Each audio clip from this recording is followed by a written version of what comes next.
What's going on, guys? Thanks for tuning in to our preview of the Week 6 Sunday night matchup between the 49ers and the Los Angeles Rams. My name is Zach Hernandez, and as always, I'm joined by my co-host, Matt Llewellyn. Matt, it's been pretty ugly through the first five games of the week. Do you expect anything to happen differently Sunday night? There's a difference between expectation and hope.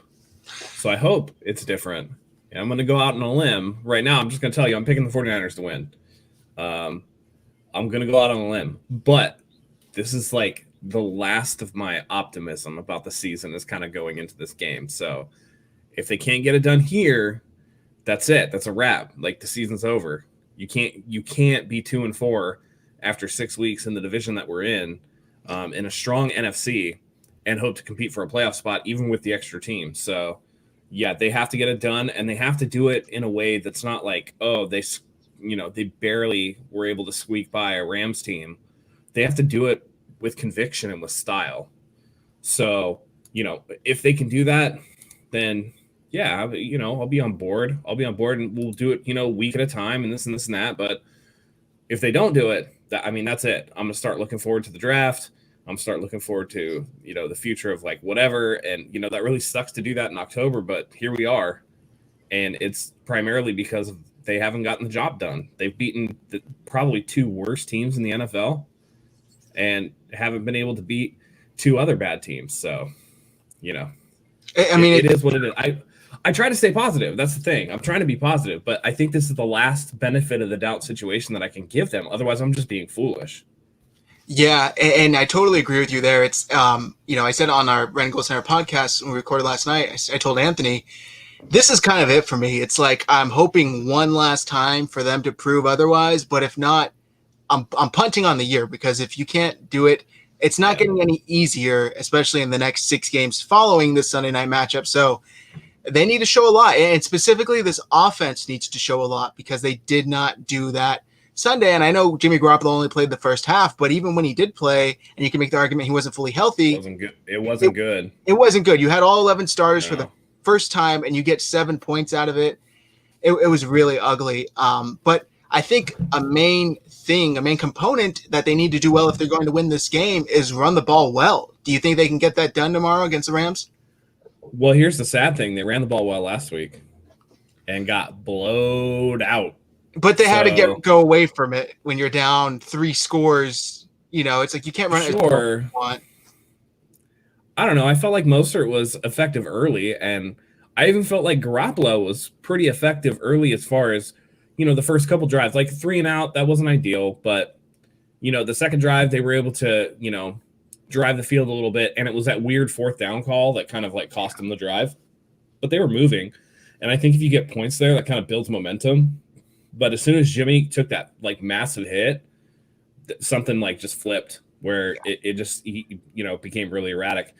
And that sucks, man, because we talk about, everybody likes to make fun of the Jets and Sam Darnold seeing ghosts and stuff, but it was kind of like he saw them too, So it just you don't want to get to that point where your quarterback is skittish in the pocket because he's worried about that big hit. And I think that's something else to really talk about is, pass blocking.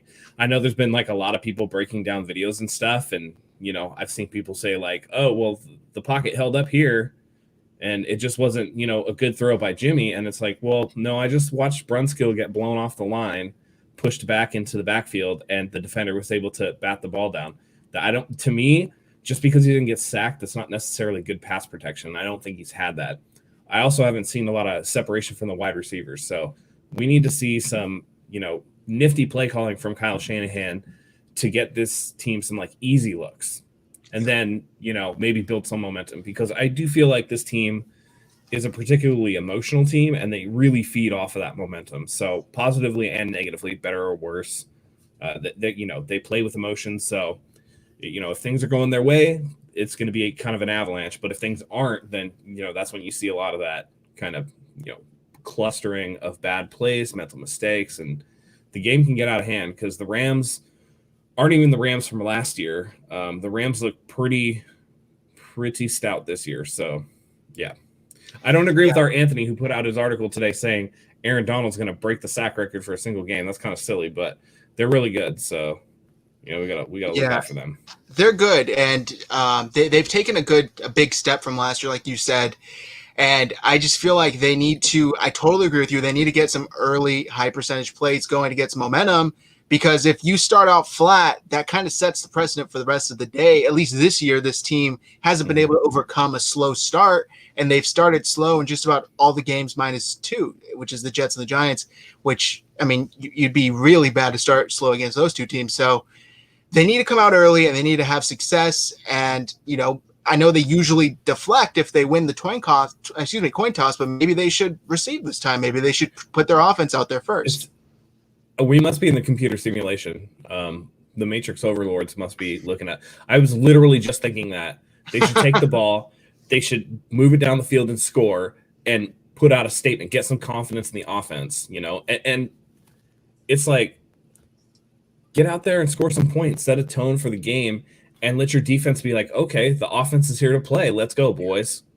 Yep. Because it's hard for a defense to go out there and it's like, all right, we just, we deferred the kickoff. We were on defense. We got them off the field. Offense is out there 3 and out. All right, well, let's go grab our stuff. We got to go back out there again. And, those kind of it's little things that just kind of build up that you see. And I think that fatigue late in games is an issue, particularly because the offense hasn't been able to move the ball. So, yeah, no, definitely. They better not go 0-7.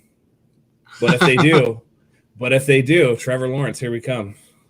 Yeah, and actually, let's go ahead and take our first question from Spinic Danger.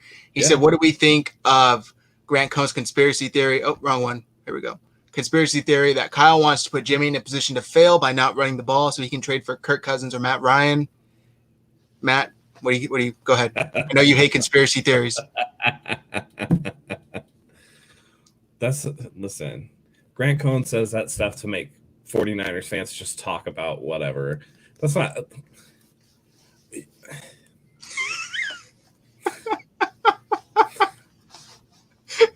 I can't even dignify. That shit is so stupid. There goes our monetization. Sorry.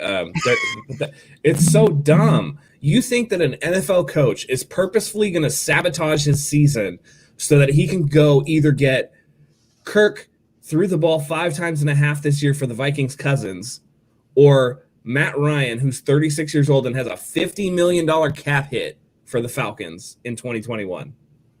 Come on, man. Yeah. Come on, man. That's just silly. I love my conspiracy theories, Matt, you would know, but this one I don't think has much weight behind it. I think that if he wants to get Kirk or Matt, he can go and get Kirk or Matt. He doesn't need to sabotage Jimmy in the process of doing so. If anything, it gives the other teams more leverage because they're saying, what do you have? If you're not going to get our guy, who do you have? So if anything, he would need Jimmy to play well just so he could say, I don't really actually need your guy. Don't even, I'm not going to give you a first for him. So I don't buy it. And I mean, he's had the option up until now to trade for them, even if he wanted to. They didn't draft a quarterback because they were trying to sign Kirk. It didn't work out. So I would just say no. No. Yeah, no. It doesn't make sense from a financial aspect to do it. You're going to have to pay them in line with what Jimmy Garoppolo is making anyway. Yeah. And really, at that point, it's kind of a lateral move. Like, sure, you could say Matt Ryan is better than Jimmy Garoppolo, but for how long? You're adding 7 years to the equation, where like the wrong 7 years. We saw it with Drew Brees. Drew Brees hit a wall and then fell off, and now Drew Brees can't throw the ball past 5 yards past the line of scrimmage, and he doesn't look as dynamic without Michael Thomas on the field. So that's be careful what you wish for.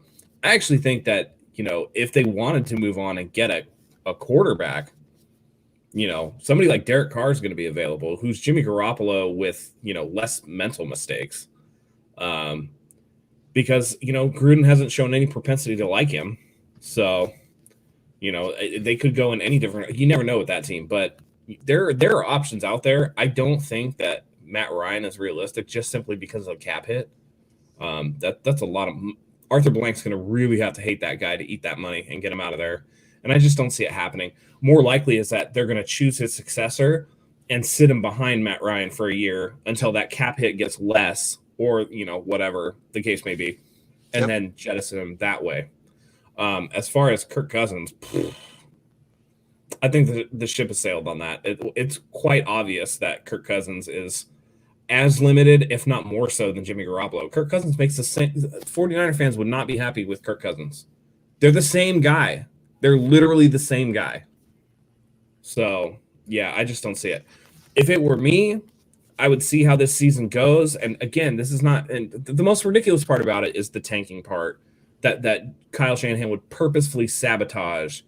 Like, so Kyle Shanahan sabotaged Jimmy Garoppolo into throwing the ball 10 yards over his receiver's head for that second interception. That was Kyle Shanahan? No.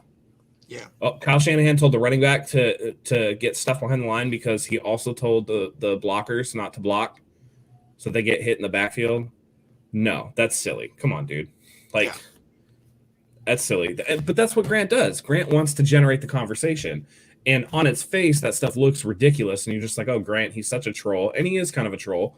But at the same time, what he's trying to do is he's trying to promote conversation about the team, which, you know, I don't blame him for. But, you know, it's I would seriously doubt that if you challenged him on this hard, that he would dig his heels in too badly on this one. I just don't see it. Yeah, probably not. For me, look, this team right now, the only way I think they can have long-term success is if they have a rookie quarterback on a controlled salary who plays efficient and mistake-free enough to get the job done. They don't have the cap space to go out and sign a guy like Matt Ryan or trade Kirk. Just on this premise, are you kind of saying you're out on Jimmy Garoppolo? You don't think he's a franchise guy? If he doesn't show it starting this week and onward, there's no way he's coming back. I can't see them committing that much money to a guy who's middle of the road most of the time and is going to lose games for you instead of do anything to win games for you. And you know, that kind of leads to this question here. If it's not Jimmy, would you go for Mullins over CJ? I think he needs for Mullins or CJ? Yeah. Like, which one would I choose? Yeah. Man, that's like death by drowning or death by being lit on fire. Neither one sounds appealing. They're both trash, dude. If you have to put those guys in, if it's not Jimmy, would I go for Mullins or CJ? Like, if Jimmy's hurt? Because let's be clear, Jimmy Garoppolo, even as bad as he played, is still the best quarterback on this roster, and it's not particularly close. No. Don't let that lingering Mullins love fool you. He sucks. CJ Beathard sucks. Jimmy Garoppolo is looking like he's an average at best starting quarterback, and at times below average, but that's still better than what Nick Mullins and CJ Beathard are. So, yeah. You know, I mean, if I had to choose, if Jimmy like all of a sudden was just like, you know, taken out of the simulation we talked about, right? If he was just gone, just disappeared, and it was Mullins or CJ Beathard, I mean, I'd probably go CJ Beathard just because he has the bigger arm and he's got more guts. Yeah, I agree with you. And Nick Mullins is a little soft, man. I don't like it. Who knows if he's going to come back from that Sunday night debacle. It was bad. It was pretty bad, and that takes a lot. It takes a big hit on a quarterback's mental toll, you know, their mental psyche. So who knows how he is after that? We haven't seen him since then. And look, the only thing I'll say about this question, I guess, these two quarterbacks, there's a reason CJ was drafted in the third round, if I remember correctly. The traits are there, or at least they were there at one point. There's something that Kyle Shanahan saw and liked in him. Maybe that's still there. It didn't look like it. But Nick went undrafted for a reason, like Matt has said earlier this year. Now, Matt, they are getting some help in the secondary going into tomorrow's game. Luckily, Emmanuel Mosley was finally cleared from his concussion that he suffered back in week 3 against the Giants. Do you think the secondary has a shot at keeping up with the Rams receivers like Cooper Kupp, Robert Woods, Gerald Everett? I know he's a tight end, but they have a pretty nasty receiving core. Can't be any worse than Brian Allen. Can't be any worse than Brian Allen. Listen, at least the Rams have some good weapons, you know. Cooper Kupp's a good receiver. Robert Woods, good receiver. Gerald Everett, great tight end. Like, they have weapons. I mean, you know, and for as much as people like to bag on Jared Goff, He throws a pretty ball, and he's better than Ryan Fitzpatrick.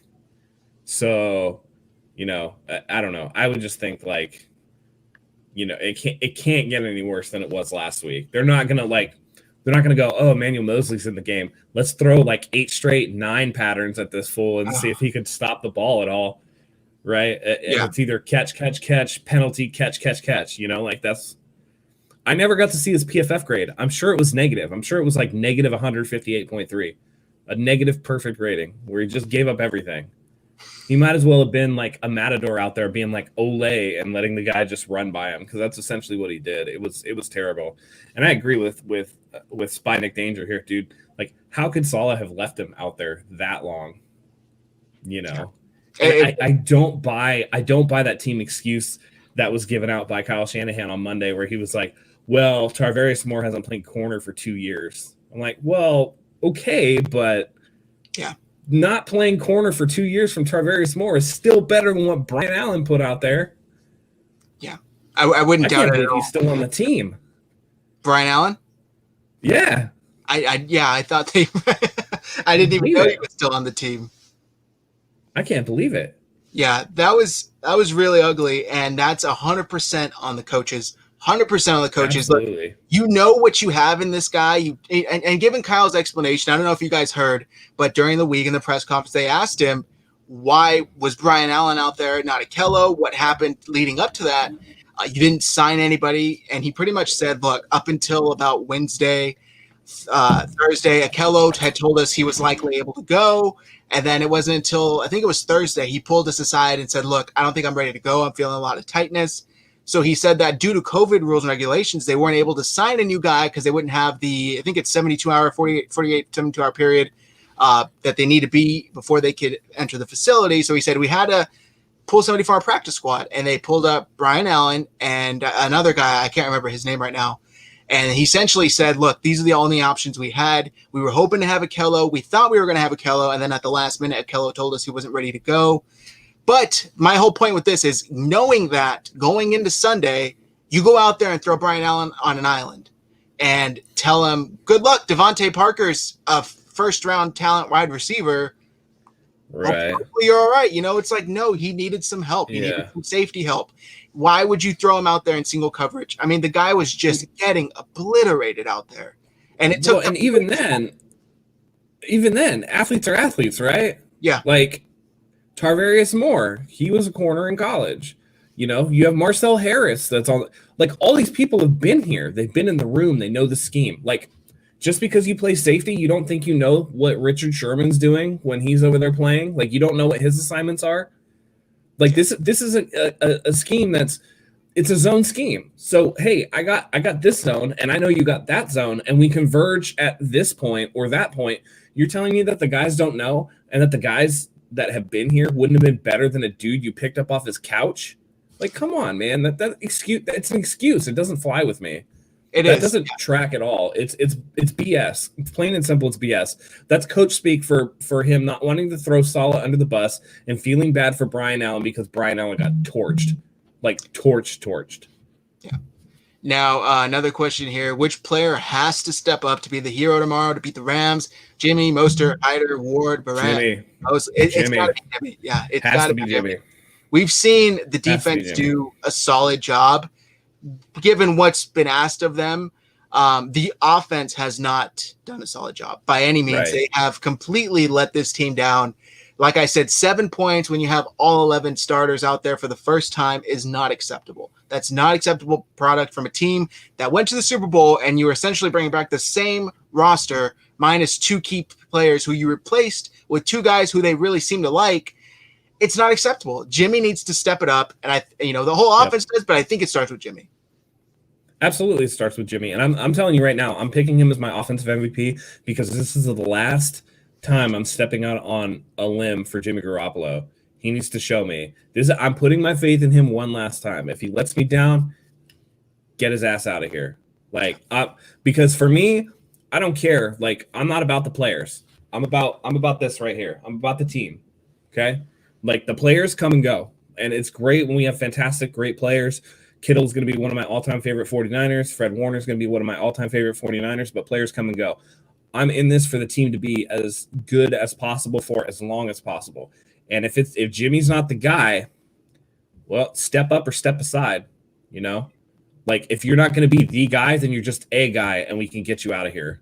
Yeah. Plain and simple. Yep. Okay? I don't care how, quarterbackly he looks, which is like what the girl fans are just like, oh, well, he's so hot. I love his jawline. I don't care.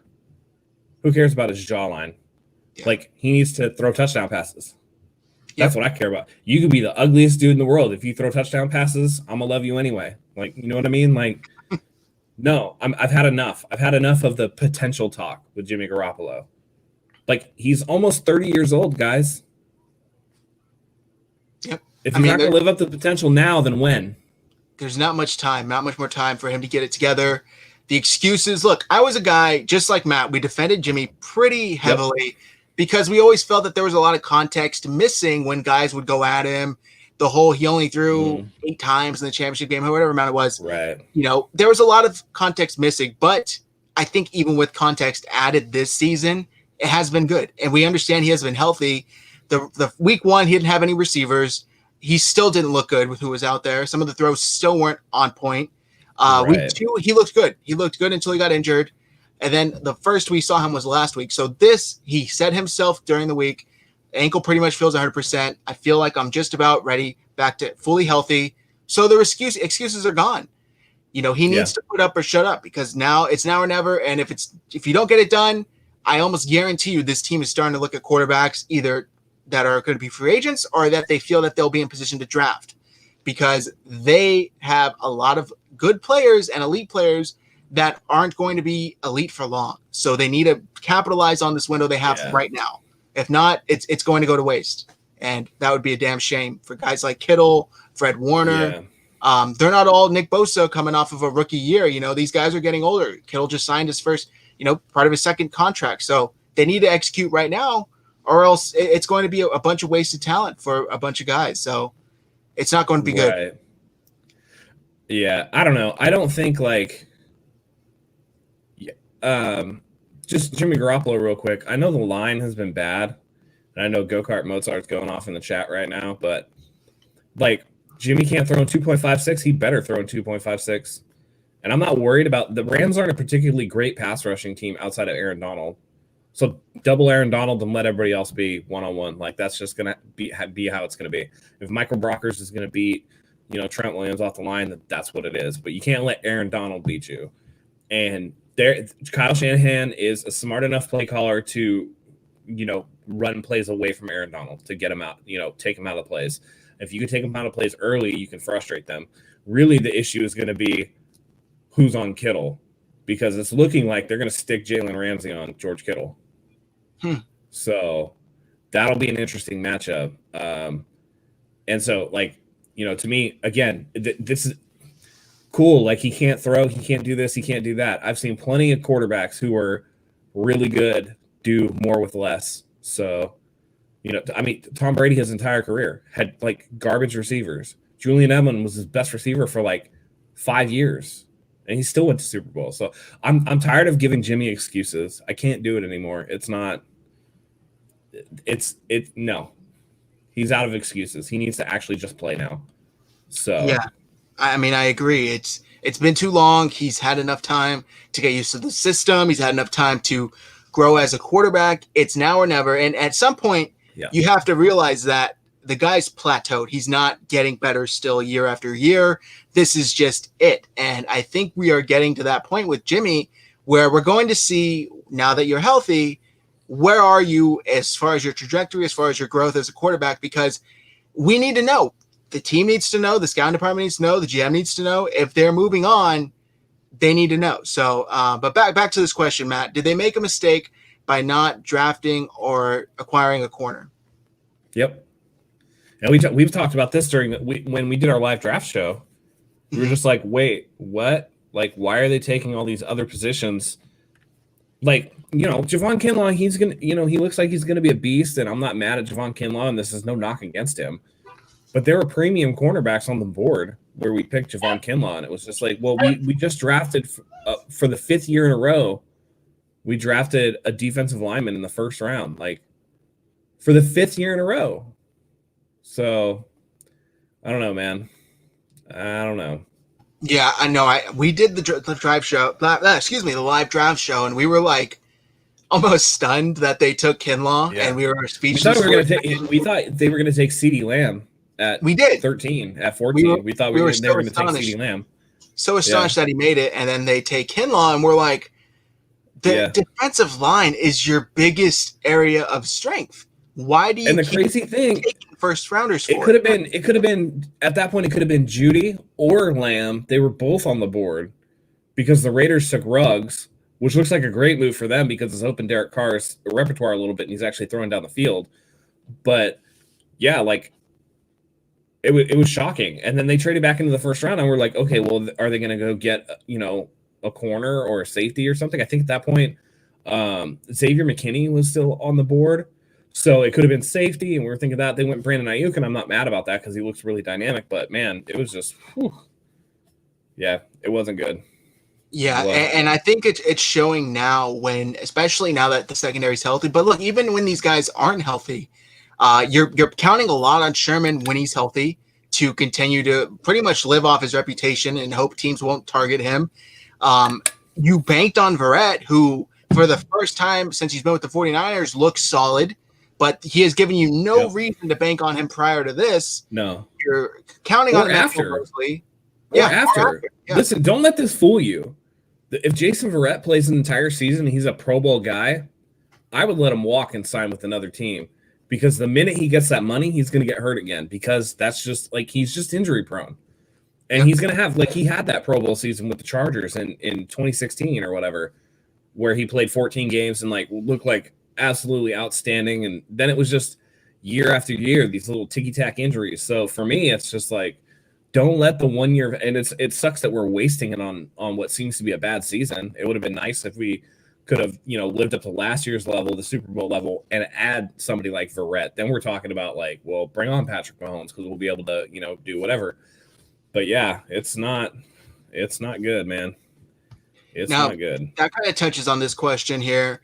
Do you think Kyle getting an extension and some players getting paid has contributed to a lackluster, complacent start? No, I don't think that people players getting paid, because who really got paid? Kittle got paid, and he's still playing his ass off. But who, player wise, who else got actual dollars? Nobody really. Yeah, it was Kittle, and that's Armstead. Yeah, but even he's he's not showing up on the stat sheet, but he's being disruptive. He's just not finishing, which he never finished before last year anyway. Yeah. Last year it was Nick Bosa and DeForest Buckner setting the table for him to finish, and now this year he's being disruptive, and it's Kerry Hyder's getting to finish, or somebody else getting to finish instead of him. But I don't think that he's playing that badly. I think the guys that are eating up all the cap space are guys that have been disappointing or injury prone from the start, and that's D Ford and Quan Alexander. They got to go. Yep. I don't see either of them sticking around after this year. No, not at all. Especially if they're trying to rebuild. Money to devote to people that have given us. I mean, D Ford has literally given us 7 games in the regular season. Yeah. As a signee. That's a damn shame. Quan Alexander's going to be out for Sunday Night Football. He's hurt again with the ankle injury. So, if you're not able to stay healthy, you know what I mean? And it's it's always the boisterous guys too, right? It's the D4, they got the attitude and the swagger and this and this and that. And then you got Quan Alexander with the, the swagger and all that stuff. But who are the guys that are performing? Fred Warner, you don't hear a peep out of him, so it's too much talk and not enough action. They got to go with those contracts. For me, I don't think specifically this is a reason for why they've performed poorly through this year, but I think in general, yeah, I mean, we've always heard, how many times have we said it? They're playing their tail off, but it's a contract year. Wait until it's not a contract year after they get the contract, see if they do it. So there is some truth to this question in the fact that, in the sense that players play with the fire lit under them when they know that check is on the line. The better they play, the more that check is for. So once they get that check, there's not that added extra motivation to go out there and get at the bottom of the piles or, finish the play, whatever the case may be, because they've already got the check. And maybe at that point they're thinking, well, I can't get hurt.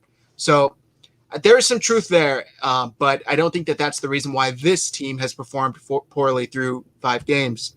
Matt, do you think Kyle outsmarts himself and doesn't do the obvious thing, like run the ball when it's working because it's predictable? Yeah. Honestly, like for me, Kyle is too smart for his own good. And there's a part of me that thinks that he gets like, when things are going too well, he gets bored.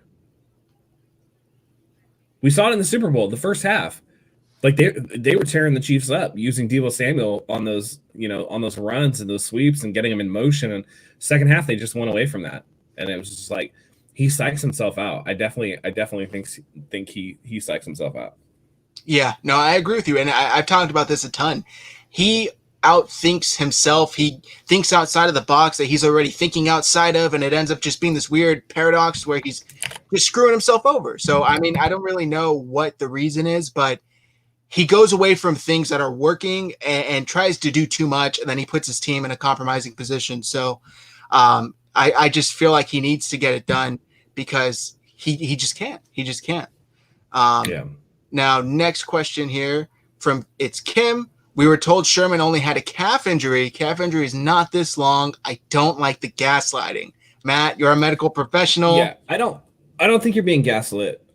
Richard Sherman has already had an Achilles tear, and because the Achilles tendon is actually the attachment point at the heel for the calf muscle, you really have to be careful with that stuff, especially as he's getting a little older.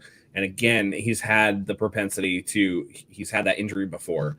So you have to be very careful with that, because if it's somewhere where the irritation in the calf, instead of in the muscle body, is more in the tendon where it attaches with the Achilles, then you could be looking at a potential Kevin Durant situation where it's like, oh, it's a calf pull. But then you come back too early, and then you do end up rupturing that Achilles, and then you're gone. So I don't blame them for taking it slower than usual. And it's not responding because, Richard Sherman's in his early 30s, and the body doesn't just bounce back like it used to. So I think it's just one of those things where they have to take it slow. Otherwise, you could end up with a potential for a catastrophic injury. And they're trying to avoid that. They've had enough of those this year. So, on top of Nick Bosa tearing his ACL and a guy like Solomon Thomas, who, while I say is just a body, I'm sure he's well liked in the locker room because he seems like a really nice guy. When you lose those guys, it takes something out of the team. And to be excited for Sherman to come back only for him to have a devastating injury like that would only further demoralize the team. So they have to be careful because, unfortunately, all calf issues are going to be related Achilles issues just by the nature of the anatomy. Yeah, I mean, I default to you on these types of questions. I don't know anything about them, but unfortunately, it's just seemed like it's been a lot more serious than the team originally anticipated. Yeah. And Kyle did say that they were trying some shots and stuff like that to see if they can get some results that they're hoping for to be a little more positive. I think it might have been Go-Kart. Somebody commented in here earlier, Jimmy is getting sacked a ton tomorrow. Do you think that's the case? Do you think this offensive line continues the trend? If they don't pay attention to Aaron Donald, yes. Outside of Aaron Donald, again, they don't generate like a huge amount of pass rush. It's not like they're, top 5 in the league at rushing the quarterback. It's just going to be, again, up to Kyle to implement a game plan that takes Aaron Donald out of the equation and allows for quick hitters here and there, and really get the ball out of Jimmy's hands as quickly as possible, because without that, they're going to be in trouble. And it's Kim, you're welcome anytime. I know it's frustrating to not have players. So, yeah. Question here: feel like we need a great safety like the Chiefs and the Seahawks have. Justin Sims will be a free agent next season coming. The safeties aren't really the problem. Safety, no, definitely not. Safety is actually a position of strength. Jimmy Ward and Jaquiski Tart are just fine. Yep. Corner is really, with the injuries, corner is where the issue lies on the defense this year. Yep. And right here, great point. It's going to linger in an older guy as far as Sherman and the injuries. They don't bounce back as quickly. He's on the tail end of his career. So, yeah, it is going to take a little longer. This is an interesting mileage. Yeah. The 49ers have had one winning season in forever. Are we a bad, dysfunctional organization from the top down like the Jets or the Dolphins? No, 5 Super Bowl championships. I think so. If you look at the decade if you look at 2010 to 2020, We went to 2 Super Bowls and we went to 4 NFC Championship games. That's not terrible in a 10-year span. No, that's You know not. what I mean? Like the result isn't. If you really look at teams who have won Super Bowls, it's not a lot. It's not as many as you would think.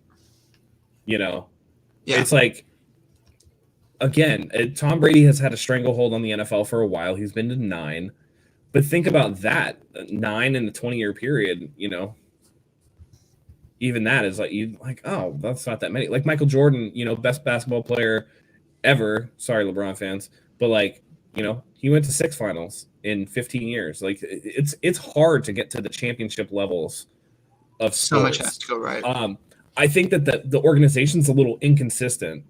I would like to see more, like, even if we're not going to Super Bowls and you know, winning NFC championships or whatever, we can't do this feast or famine stuff that we've been doing, where it's either like we make the playoffs and make a deep run, or we're just garbage.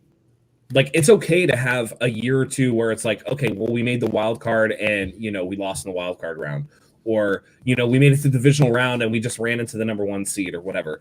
Like, that stuff happens. But if you can make the playoffs year in and year out, then you're at the upper echelon of organizations, and it's just a matter of time until your turn comes around. But like, when we go through the situations where it's like, you know, Harbaugh, it's like NFC Championship, Super Bowl, NFC Championship, they miss the playoffs, owner spat, whatever, he's gone, and then we get Jim Tom Sula and we go 2-14 or whatever it was. Like, we can't have that.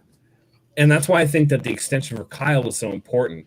They know what Kyle's dealt with. They know that the team hasn't exactly been put together in a way that was advantageous for him. From the beginning, he was building from the ground up. They had a great year with the Super Bowl year, and they rewarded him for it. But he's got leeway, which actually provides stability, unlike the Jets or the Dolphins, who seem to fire coaches left and right. I think stability and you know, riding the momentum. I mean, how many times did Mike Tomlin miss the playoffs with the Steelers, and he still has a job? But guess what? Mike Tomlin's a good coach, and the Steelers look like they're on the bounce back. And they're always a team that, you know, at the end of the year, you see them. It's either they're leading the division or, you know, they're in that graphic, you know, in the hunt or whatever. So, I don't know. I think expectations are a fan base's own worst enemy. But I think it's safe to expect just stability and consistency, just like we want from Jimmy, you know? Just be consistent, and then everything else will kind of fall into place.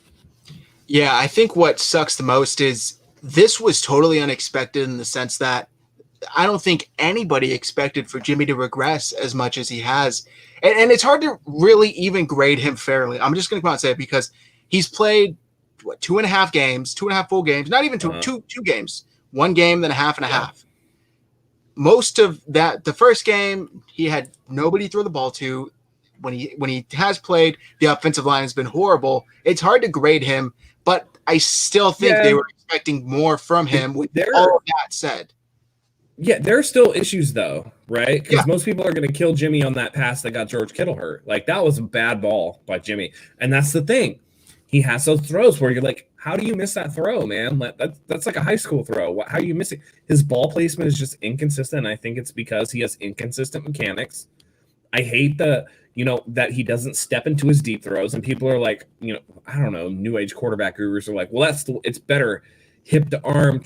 No, it's not, dude. They taught people to step into throws for 100 years. Don't tell me this latest 5 years or whatever. No, stop. He had better mechanics when he was at in college, Eastern Illinois or Northern Illinois, one of the Illinois, one of the directional Illinois schools, wherever he was. He had better mechanics then. And, you know, I just think that it's kind of, you know, there's enough there on tape that while he hasn't had all the weapons and all the, you know, privileges of being able to have a full roster or whatever, there's enough there where you're just like, man, I don't like that ball placement, and it's still there. So this week he says his ankle's good and he has all of his guys. So that's why I'm saying this week is the week. I'm putting my faith in him one more time, but this is the week. There's no excuse. You say your ankle's good. So I need to, you know, you need to go out there and show me your ankle's good, and you have all your weapons. So that's, you know, that's what it's going to have to be. What about this change in quarterbacks coach? I don't even know who their QB coach is. I don't either. I don't. I've never heard his name.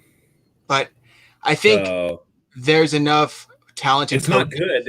There's inconsistent QB play. So like if he lost his job, c'est la vie, dude. Like you had time to get these guys ready, and if they're not ready, then that has to reflect on a coach at some point. And we all know it's not going to be Kyle, so it's going to be whoever's underneath Kyle is going to get the axe first. Yeah. So that's like the old adage, shit rolls downhill. So prepare for the avalanche, boys, because it's coming. Look, all I'll say is these top flight quarterbacks, the top tier quarterbacks, they find a way to win no matter what. Consistently find a way to win. We've known, at least we've had an inkling, that's not who Jimmy is. We were hoping, maybe the most optimistic part of us was hoping he could become that in due time. It doesn't look like that's in his DNA. It just doesn't, unfortunately. But even with that said, there are enough tools around him to where that shouldn't be required of him. He should be able to win with how he's played, how he played last year. If he played exactly how he played last year, this team is in the contention for playoffs, Super Bowl, etc. Because he played enough, and especially when it was asked of him, he stepped up to the plate. Minus the last 6 minutes of the Super Bowl, which you could argue he was concussed. So, question here, Matt. I still maintain he was concussed because he got hit head to head. So, and then you just saw him be erratic after that. So it's very possible. Question here: thoughts on Trent Williams? Inconsistent, but not surprising, given that he missed an entire year of football. That's a good point. I mean, dude had cancer, came back from cancer, saw Washington football team's medical staff and was like, hell no, and then sat out a year. So, it's going to take time for him to round back into shape. But with that said, he's still the best offensive lineman on the team, and it's not particularly close. We know you guys have questions, but I'd like to solicit the chat. Give us your predictions for the game coming up. We're going to have to wrap this up soon.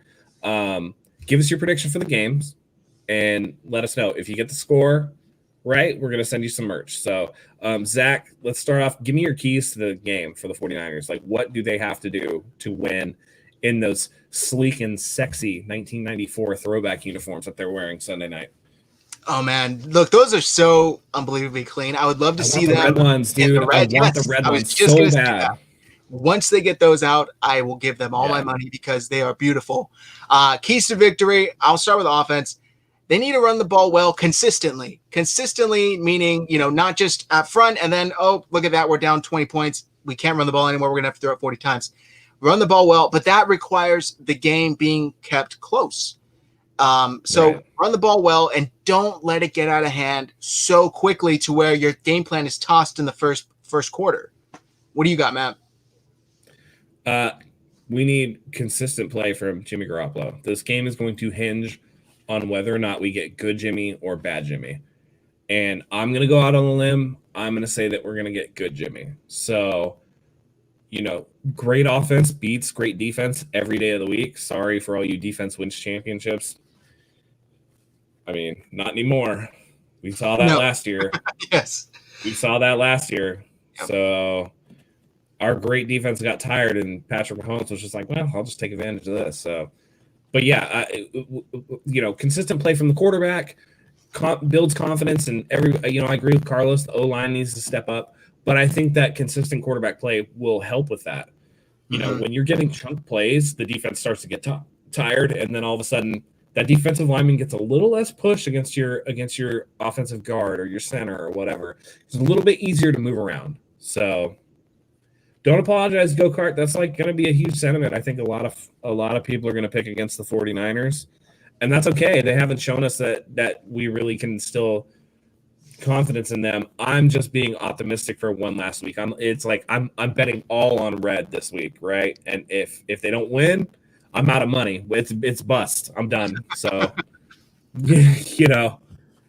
I'm hoping the uniforms help out, look good, feel good, play good. The old Deion Sanders adage or whatever, Yep. And I think they lost. I think they lost in the whites before, though, in 2018 when they first brought them out after Jimmy got hurt. Did CJ Beathard beat the Rams that year? Did they bring? I thought they know. I thought last year was the first year with them. Mm-mm. They had the color rush ones, but those weren't the throwbacks, if I remember correctly, right? I thought they had the throw. I don't know. Well, that very well could be, but yeah. I saw. But as far as the game tomorrow night, I also want to see them, like we said earlier, get out starting fast, get a hot start quickly, because they can't sleep on this. They can't let the Rams come out there and all of a sudden it's 10-0 and you're playing from behind.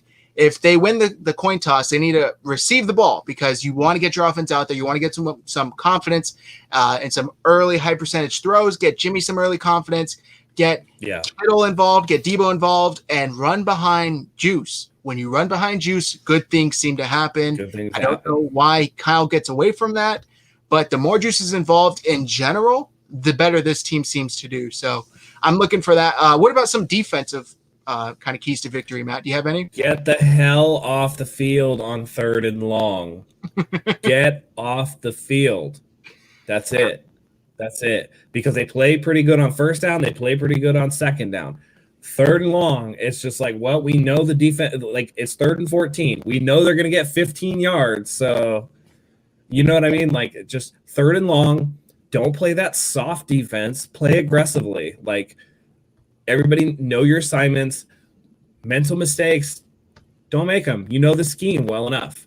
Yep. So, do what you can. Get off the field on 3rd and long. As far as me, for a defensive piece of victory, I'm going to say don't lose contained. Don't let Jared Goff turn into Patrick Mahomes like he did that second match. Jared Goff is a statue, dude. They don't have to worry about that. Okay, but look what he did in that night game last year. The second game, he was still getting out on those bootlegs and running quite a bit. The bootleg is by design. The bootlegs are by design. That's Sean McVay calls those play calls. He's gonna get out on boot action, but he's not gonna run the ball. Like he's baby giraffe Phillip Rivers slow. Like Jared Goff, not an athlete. Okay, like let's be real. He's athletic enough to do the bootlegs, but I don't think it's like the situation of like we have to worry like mobile quarter. It's not like next week in New England where we got to worry about Cam Newton.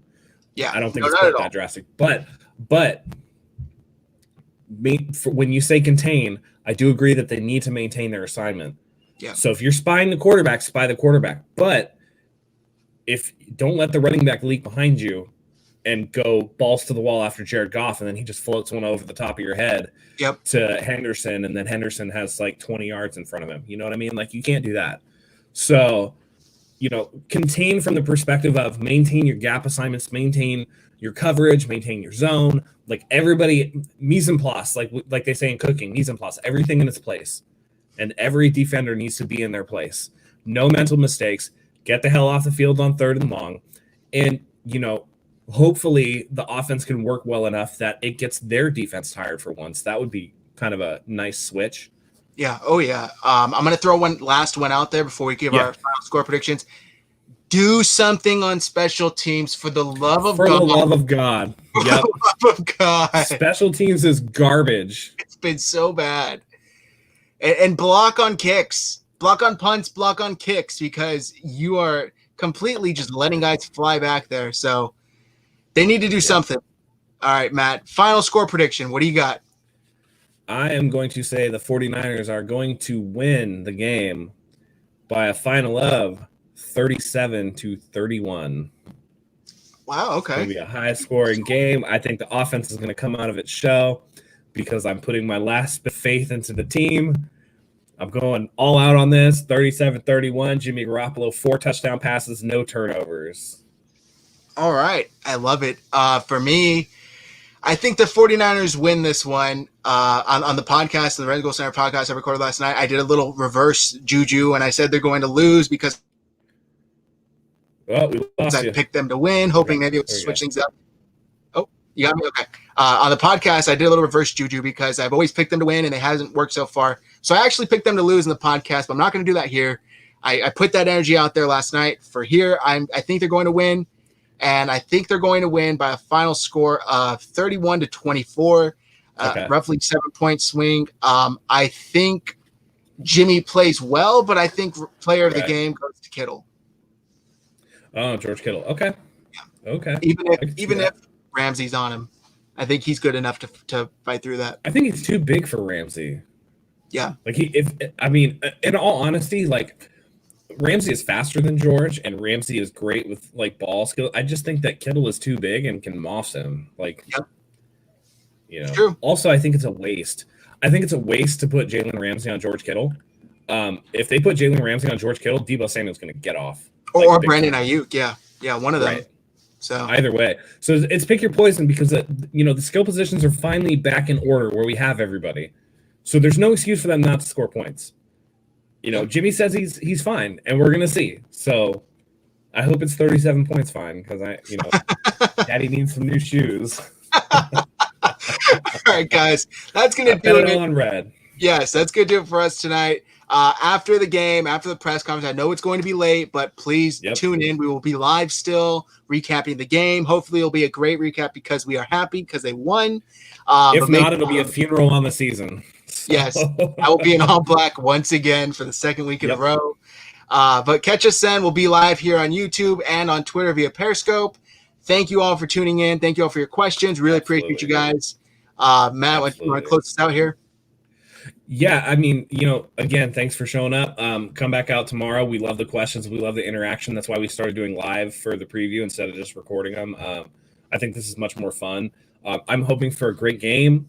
I get to watch NFL Red Zone in the morning tomorrow and not really like panic about anything and just get to get nice and toasty. I get to drink my nice IPA and just cruise throughout the day. And hopefully it's a good game. If not, I mean, we're going to go hard tomorrow. That's for sure. So go ahead and, follow us on Twitter. We're pretty interactive with the audience. Go ahead and subscribe to our YouTube channel, comment on any video that we make. We're putting them out all the time. And click the bell for notifications so you never miss anything like this, like a live session or, one of our videos during the week. But I think that's going to do it for us, guys. So on behalf of Zach and myself, just want to say thank you again. And until next time, guys, go Niners.